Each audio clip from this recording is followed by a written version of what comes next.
के पार जाएंगे, मेरा यीशु रहता वहाँ। नीले आसमां के पार जाएंगे, मेरा यीशु रहता वहाँ। हम मिलेंगे बादलों पर, देखेगा सारा जहां, देखेगा सारा जहां। नीले आसमां के पार जाएंगे, मेरा यीशु रहता वहाँ। नीले आसमां के पार जाएंगे, मेरा यीशु रहता वहाँ। उसका कोई भी वादा ना होता अधूरा, हर एक वादा उसका होता है पूरा। उसका कोई भी वादा, उसका कोई भी वादा ना होता अधूरा, हर एक वादा उसका होता है पूरा। उसका कोई भी वादा, उसके आने का वादा भी पूरा होगा, देखेगा सारा जहां। उसके आने का वादा भी पूरा होगा, देखेगा सारा जहां। हम मिलेंगे बादलों पर, हम मिलेंगे बादलों पर, देखेगा सारा जहां, देखेगा सारा जहां। नीले आसमां के पार जाएंगे, मेरा यीशु रहता वहाँ। नीले आसमां के पार जाएंगे, मेरा यीशु रहता वहाँ। ये विश्वास है मेरा जो होगा पूरा, सपना है मेरा ना रहेगा दूरा। ये विश्वास है मेरा, ये विश्वास है मेरा जो होगा पूरा, सपना है मेरा ना रहेगा दूरा। ये विश्वास है मेरा, तेरे संग हम रहेंगे अपने यीशु के, देखेगा सारा जहां। तेरे संग हम रहेंगे अपने यीशु के, देखेगा सारा जहां। हम मिलेंगे बादलों पर, हम मिलेंगे बादलों पर, देखेगा सारा जहां, देखेगा सारा जहां। नीले आसमां के पार जाएंगे, मेरा यीशु रहता वहाँ। नीले आसमां के पार जाएंगे, मेरा यीशु रहता वहाँ। मेरा यीशु रहता वहाँ। 16వ అధ్యాయము 29 నుండి చివరి వరకు.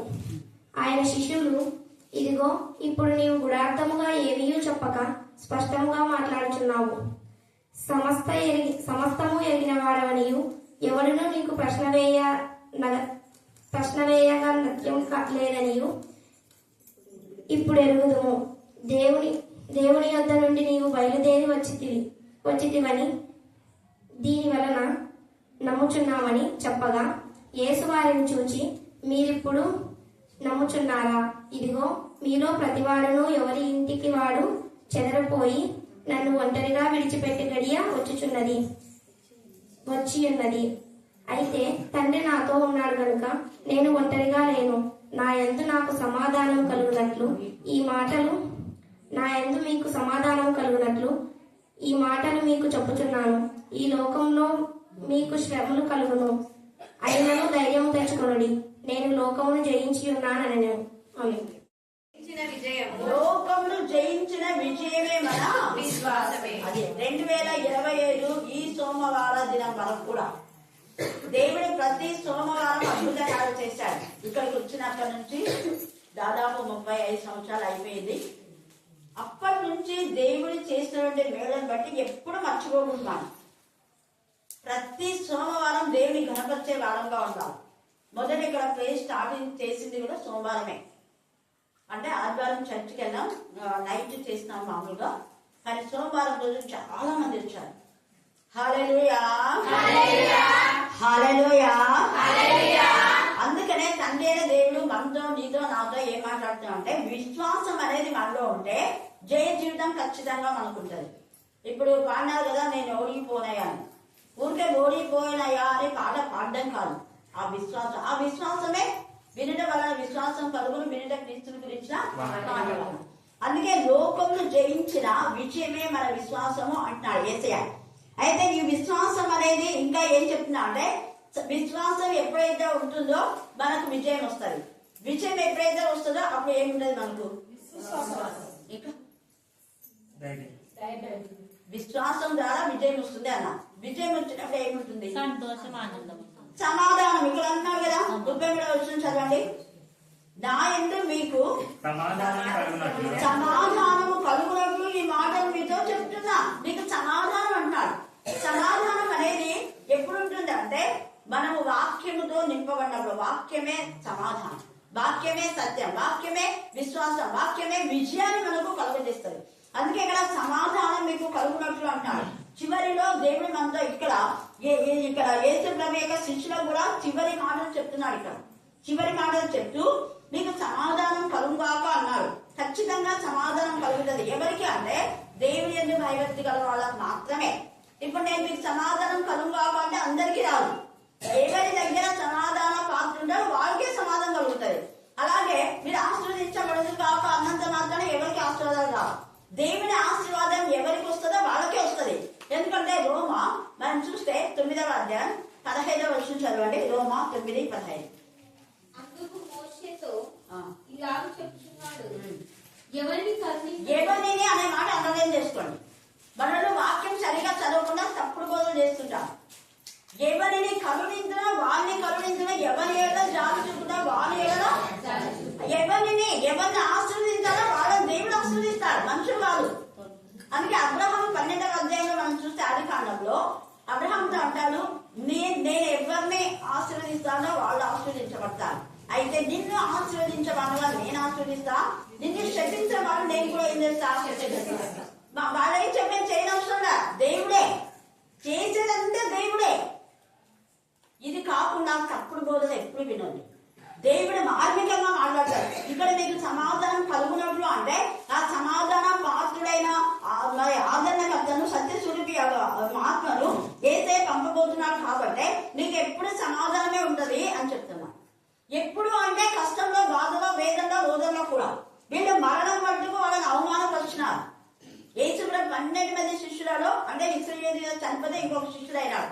వీళ్ళందరినీ కూడా భయంకరంగా చిత్రహింస చేసినా వాళ్ళకు బాధ లేదు. కానీ ఏముంది? సమాధానం. కష్టంలో, వేదనలో, రోగంలో, నష్టంలో కూడా దేవుడు మనకు సమాధానాన్ని ఇస్తే అది నిజమైన సమాధానం. మనంగా తెచ్చుకునేది కాదు సమాధానం. అక్కడ గొల్లలకు కూడా వెళ్ళి భూమి మీద ఆయనకి ఇష్టమైన మనుషులకు ఏంటి అది అందరికి కాదు. తప్పుడు వదలవద్దు. అందరికీ సమాధానం రాదు. ఆయనకి ఇష్టంగా ఉంటేనే సమాధానం. ఇప్పుడు అందరికీ సమాధానం అంటే లూసిఫర్కు సమాధానం ఉందా? వాడు లూసిఫర్కు సమాజం లేదు. ఒకటి, లూసిఫర్కు పశ్చాత్తాపం అనేది ఉండదు. రెండవది, మూడవది, లూసిఫర్ చాలా మూర్ఖుడు, ఎప్పుడూ దేవుని యొక్క విరోధే, మారు మనసు అది వారికి ఉండదు, రాదు కూడా. మార్పు పొందాలన్న ఆలోచన కూడా ఉండదు. ఇది తప్పు అని చెప్పినా మళ్ళీ అదే తప్పునే మళ్ళీ రిపీట్ చేసే వాళ్ళు ఉంటారు చాలా మంది. సంఘాల ఎంత ఇదిగా మన 1 కొరింథీ 11వ అధ్యాయంలో ఎన్నిసార్లు చెప్తాను నేను కదా, స్త్రీకి ముసుగు అనేది వెంట్రుకలోని చెప్పినాను లేదా, చదివించినానా? చాలా మందికి తెలుసు, దైవజనులకు కూడా తెలుసు కాబట్టి ఈ యొక్క ముసుగు అంటే అక్కడ వెంట్రుకలో రాయబడింది. అదంతా నేను చదువుకుంటే అప్పుడంతా ఫారిన్ కంట్రీస్ లో చాలా మంది బ్లౌజ్ ఇష్టానుసారంగా వేసుకునే వాళ్ళు, వెంట్రుకలంతా విరబూసుకునే వాళ్ళు, బాబీ హెయిర్ పెట్టుకునే వాళ్ళు. అక్కడున్న ఆ పరిస్థితులను బట్టి పౌలు అక్కడ మాట్లాడినాడు. పౌలు అక్కడ మాట్లాడి మళ్ళీ వెంటనే ఏమంటా అంటే వెంట్రుకలే అంటాడు, కత్తరించుకోవడం. ఎహెజ్కేల్లో కూడా ఉంది కదా, మీరు కత్తరించుకోకూడదు, 46వ అధ్యాయంలో ఉందా లేదా, కత్తరించుకోవడం గురించి ఉంది అక్కడ. పురుషులు కత్తరించుకోకూడదు, ఇక వెంట్రుకలు పెంచుకోకుండా కత్తరించుకోవాలి అనేది, మళ్ళీ క్షౌరం చేయించుకోకూడదు. అలాగే స్త్రీలు కూడా చాలా మంది బాబీగా పెట్టుకుంటే మీరు కత్తరించుకోకూడదు అన్నాడు. మీరు వెంట్రుకలు పెంచుకోవాలి, పెంచుకుంటే మీకు ఘనత. చాలా మంది స్త్రీలు వెంట్రుకలు పెంచుకోకుండా ఇప్పుడు కూడా ఉన్నారు. అట్లాంటి వాళ్ళని బేస్ చేసుకుని చెప్పాడు అక్కడ. అందుకే 15వ ఎంత చక్కగా అక్కడ 11వ అధ్యాయం 15వ వచనంలో స్త్రీకి వెంట్రుకలు పెంచుకోగా బయట చెంగుగా ఇవ్వబడను దేవుడు ఇచ్చేస్తున్నాడు. ఇక్కడ నువ్వు ఇచ్చింది ఇంకెవరో వాళ్ళు, దేవుడు ఇచ్చాడు. అందుకే స్త్రీ వెంట్రుకలు పెంచుకున్నట్టు ఆమెకి ఏంటి, ఆమెకు ఘనము అన్నాడు. స్త్రీకి వెంట్రుకలు పెంచుకున్నట్టు ఘనము, కానీ పైట వేసుకుంటే ఘనమని ఉందా? అక్కడ ఉందా? ఉంటే చెప్పండి. పైట వేసుకుంటే పరలోకానికి పోతానని ఉందా? పైట తీసేస్తే పరలోకానికి పోలని ఉందా? లేదా నగలు వేసుకుంటే పరలోకానికి పోలని ఉందా? నగలు వేసుకోకపోతే పరలోకానికి పోతారని ఉందా? లేదు. ఇవన్నీ కూడా మామూలుగా మనం ఇవి కాదు. దేవునికి కావాల్సింది హృదయ సంబంధమైన సున్నతి, హృదయ సంబంధమైన పరిశుద్ధత.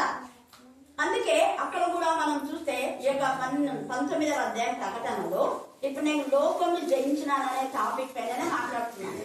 మానవునికి జయ జీవితం అనేది దేవుని ద్వారా, విశ్వాసము ద్వారా మనకు వస్తుంది.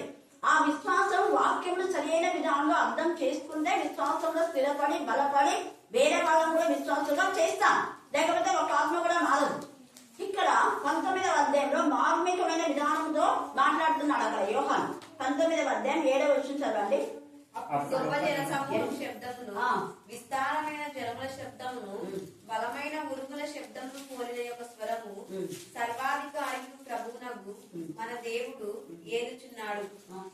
దేవుడు ఏలుచున్నాడు, ఆయనను స్తుతించుడి, ఆయన స్తుతించుడి. గొర్రెపిల్ల ఇక్కడ ఆయన స్తుతించుడి అన్నాడు. ఇంకొక చోట స్తుతి వస్త్రం అన్నాడు, ఉందా లేదా? అది స్తుతించుడి అంటే వస్త్రం. అది అక్కడ 61 యెషయాలో వాళ్ళ ఉల్లాస వస్త్రము కదా ఉంది. స్తుతి అనేది ఒక వస్త్రం, నీతి అనేది ఒక వస్త్రం. నీతి అనేది పైబడ్డ ధరించుకుని అని రాయబడింది. వాక్యంలో ఎంత తేదగా మాట్లాడుతున్నాం. వస్త్రము, నీతి అనేది వస్త్రము, స్తుతి అనేది వస్త్రం, ఉల్లాసం అనేది వస్త్రం. తర్వాత ఇక్కడ 8వ వచనంలో మరియు ఆమె ధరించుకున్నటకు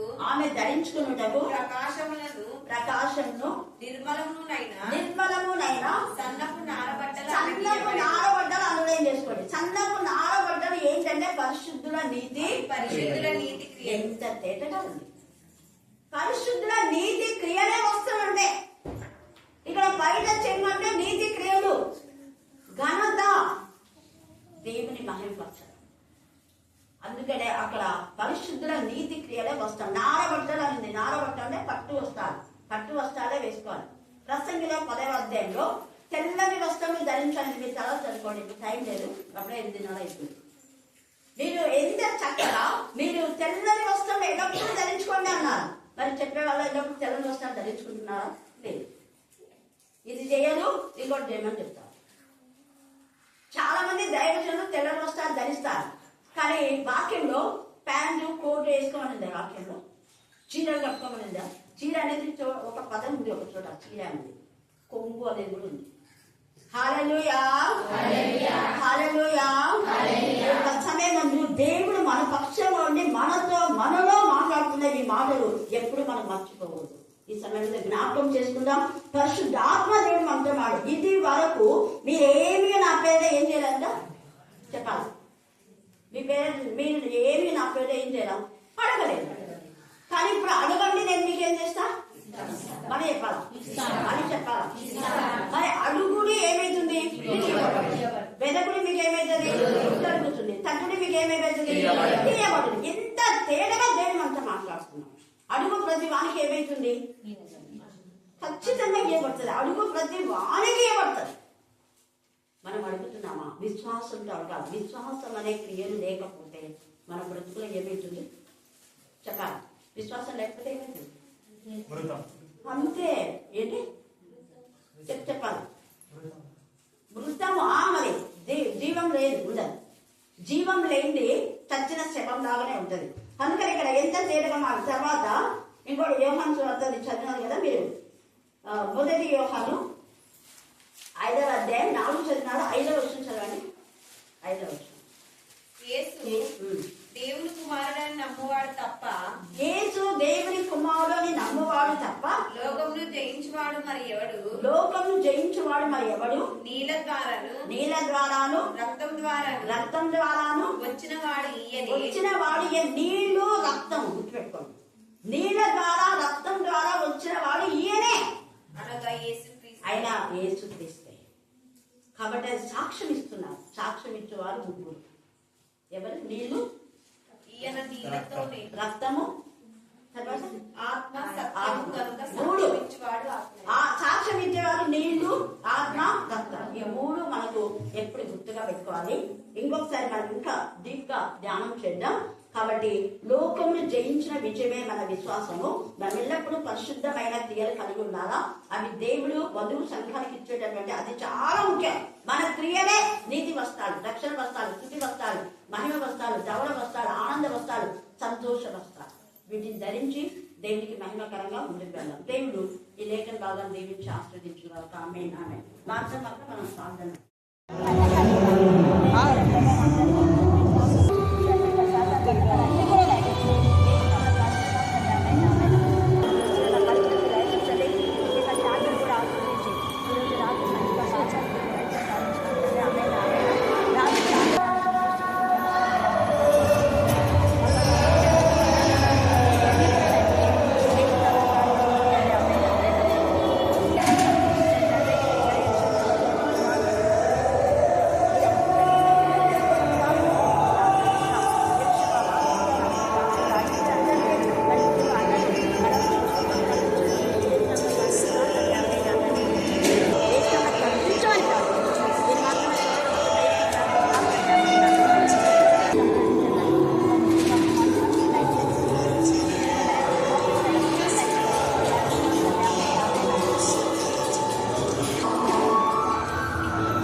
చదువుతాం. వారు గొర్రెపిల్ల రక్తంను బట్టి తామిచ్చిన సాక్ష్యమును బట్టి వారిని జయించి ఉన్నారు, కానీ మరణము వరకు తమ ప్రాణమును పెళ్లించిన వారు కారు. సాక్ష్యమే దేవుడు నీకు ఇచ్చిన మంచి సాక్ష్యం. వధింపబడిన గొర్రెపిల్ల రక్తంలోనే మనకు ఇప్పుడు అధికారం క్రీస్తుది. యేసయ్య నీకు తోడుగా ఉన్నాడు.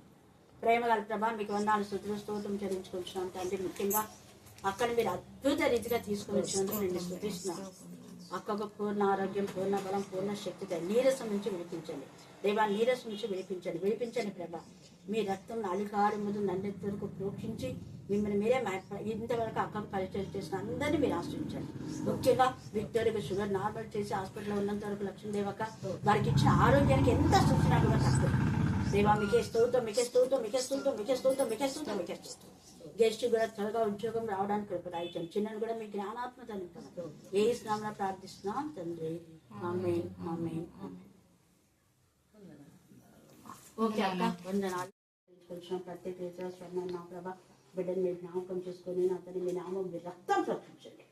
మీరు ఇచ్చిన ప్రభ నా తండ్రి దేవా నా ప్రభా సాటి అయిన సహాయకారిని ఏ విషయంలో కూడా బాధ పెట్టిందని వాక్యంలో ఉంది.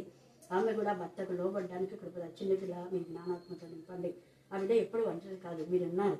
దేవనాథని మరి సౌలో కూడా నిశ్చితమైతే వెళ్ళడానికి మార్గం సాధన చేయండి. మీరు ఏ విధానంలో నిశ్చితమో స్వర్ణకు త్వరగా ఉద్యోగం రావడానికి కృపదాయి చేయండి. మరి ఆంటీని కూడా మీరు ఆస్వాదించండి.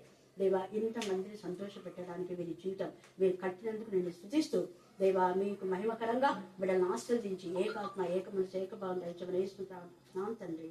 ఆమేన్ ఆమేన్. Okay aunty, God bless you మా, గాడ్ బ్లెస్ యు.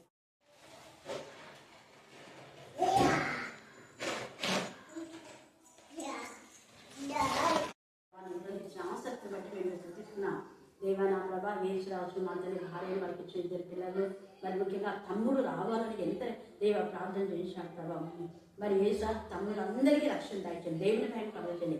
ఇప్పుడు ఇంకొక తమ్ముడు కూడా నిజమైతే సారైన సాయం దాయించండి, సాతానికి రాయపరచండి. కానీ యేసురాజు వాళ్ళ అమ్మ నాన్నను కూడా మీ ఆత్మతో శక్తులు నింపండి. అక్కడ జాన్ మోదస్ని కూడా మీరు ఆస్వాదించి చర్చి మరలా నూతనంగా కడుతుండగా మీ కృపను కింద సాధన కృత్యాన్ని కూడా లయపరచమని ప్రార్థిస్తున్నాం. దేవా పిల్లలకు పూర్ణ ఆరోగ్యం, పూర్ణ బలం, పూర్ణ శక్తులు ఉంటాయి. ఏ సార్ భార్యకు మీరు ఎంత మంచి ఆరోగ్యం ఇచ్చినారు. ఏ సార్ మాకు భార్య పట్ల ఇచ్చిన దేవా ప్రేమగల మనసును బట్టి ఎంత స్థుతించడం కూడా తక్కువే. కరుణాపీఠంలో అనేక విధాలుగా మీరు వాడబడుతున్నందుకు మీరు స్థుతిస్తూ దేవా కరెంటు పని చేస్తున్నా కూడా ఎంతో ప్రేమతో 8,000 పెట్టి దాన్ని మైకునిచ్చినాడు తండ్రి. స్తోత్రం నాయన దేవా, నీకే స్తోత్రం, నీకే స్తోత్రం, నీకే స్తోత్రం, నీకే స్తోత్రం. పెంట బిడ్డ నుంచి దేవుని పైకి లేవనైతే దేవుడు అని నేను స్థుతిస్తూ ఏ స్థానంలో ప్రార్థిస్తున్నాను తండ్రి. ఆమేన్ ఆమేన్ ఆమేన్.